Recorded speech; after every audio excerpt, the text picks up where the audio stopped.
Hello everybody and welcome to my channel, The Real Super Sam. Today is a special top 10 list on my channel and I hope you enjoy. Today is the 52nd hashtag Spider-Man Sunday, which means today makes a year of Sundays I have been doing this. This has been one of the best ideas ever and I'm so glad all of you are enjoying it. Last year, the legend Stan Lee and Steve Ditko died, and so I decided to make a list of the top 10 Stan Lee Steve Ditko Spider-Man comics sooner rather than later. Spider-Man is the most important Marvel superhero, and it is because of the great work Lee and Ditko made to making a new superhero realistic and drawing him unlike any others. These comics I list show these facts at their most prominent, so let's get to it. Number 10. The Man Called Electro.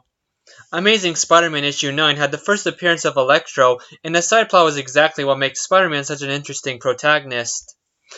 Electro in the Star is a very basic, generic supervillain who has powerful, super electric powers. It focuses a lot on Peter Parker with Aunt May in the hospital and him worrying about her, and putting his duties aside of being Spider-Man to focus more on being Aunt May, which he debates of what's more important, being Spider-Man or being a great nephew. Number 9. The Menace of the Molten Man. Molten Man first appeared in Amazing Spider-Man issue 28. This issue had the return of Spencer Smythe and the first appearance of Molten Man. I love Molten Man in this story showed us a person reacting to getting powers, but then turning bad. This is also the issue where Peter Parker graduates high school, and it has a lot of must-read moments. Number 8. Spider-Man vs. Dr. Octopus. This issue is Dr. Octopus's first appearance. Doc Ock's first appearance, this is a great coming-to-age story for the early superhero comics. Doc Ock beats Spider-Man super easily and convinces Spider-Man that he can't beat him, so Pete struggles with the decision to continue being Spider-Man. Thanks to the Human Torch, member of the Fantastic Four, Spidey got back up on his feet and never gave up trying to stop Dr. Octopus. This is one of the great first appearances of a Spider-Man rogue. The things Doc Ock does and the way people react about him make him seem like one of the biggest superhero threats yet. Number 7. Face to Face with the Lizard. This is the Lizard's first appearance, and Lizard here proves he was always an interesting and complex character. In a great story where Peter Parker and Jameson go on a trip to Florida together, and Spider-Man meets his new enemy, the Lizard. Everything about Dr. Kirk Connors and the Lizard is here, and I can't help but fall in love with the mystery adventure story Spider-Man finds himself on for the first time. Number 6. The Man in the Crime Master's Mask. This is the Crime Master's first appearance, and not only that, it has the Green Goblin's fourth appearance. This is the first big time, besides when Spidey fights the Enforcers, where Spider-Man interacts with big time gangs and thugs.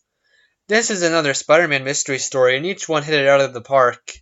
The Green Goblin and the Crime Master both know each other's identities, and the Crime Master is planning to take over the Goblin's operation. The two actually get in a fight here. This also has a great Peter Parker story with him and the use of his powers. The best part of this issue was I never knew what was going to happen next. Number 5. Nothing Can Stop the Sandman. This is Sandman's first appearance. Maybe I have a soft spot for old Sandy, since he used to be my favorite Spider-Man villain, but I still think this is one of the greatest Spider-Man comics. This has Spider-Man learning to be a hero, his social life in class, his problems with the Daily Bugle, and Sandman, in his first appearance as a supervillain, is very creative here and leads to some great fights. This would be a great Spider-Man issue without Sandman. We see what Peter Parker is thinking underneath his mask more than usual, and he thinks like a real teenager. Number 4. Captured by J.Jonah Jameson. Issue 25 was the first appearance of the very first Spider Slayer. This is one of the greatest J.Jonah Jameson stories, and it also has the great character-driven story interactions. Spider-Man has a tough time beating a robot, which is very difficult for him because the robot not only is being controlled by J. Jonah Jameson, but tracks him wherever he goes. And of course, my favorite part is the banter J. Jonah Jameson just keeps saying. It's very funny. Number 3. The Menace of Mysterio. This is Mysterio, my favorite Spider-Man villain's first appearance in comics. Mysterio flips the script and becomes a supposed superhero to the public after beating Spider-Man, but it is soon revealed that he set Spidey up to look bad. This has a lot of cool creative stuff with Mysterio going on, and I absolutely love it. Number 2. The Coming of the Scorpion. Scorpion's first appearance was probably the best one out of all the members who have been in the Ditko run.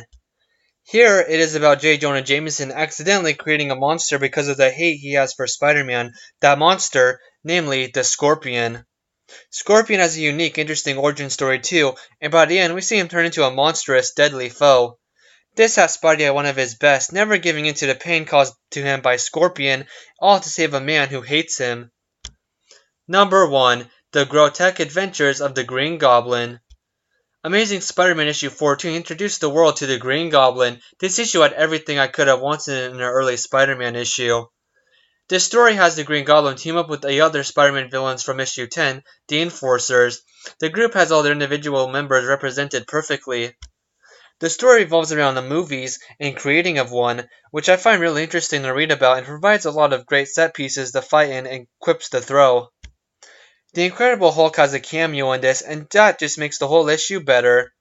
And at the end, we don't even see Goblin get captured or unmasked. That was the first time it happened to Spider-Man. There was a lot of first-time moments here, which made it, to me, my favorite Stan Lee Steve Ditko Spider-Man issue. There were some Goldman legendary issues that weren't on this list, like his first appearance in issues 1 and 33, but the stories I listed were the ones I cherished and enjoyed to think about more than the other issues. This marks a full year of hashtag Spider-Man Sundays. Next year, I may list off either my top 10 Stan Lee John Romita senior issues or top 10 Stan Lee Steve Ditko created Spider-Man villains. We will have to wait and see. With all that said, thank you all for watching. Please like, comment, and subscribe for more. Bye guys, and have a good day. Living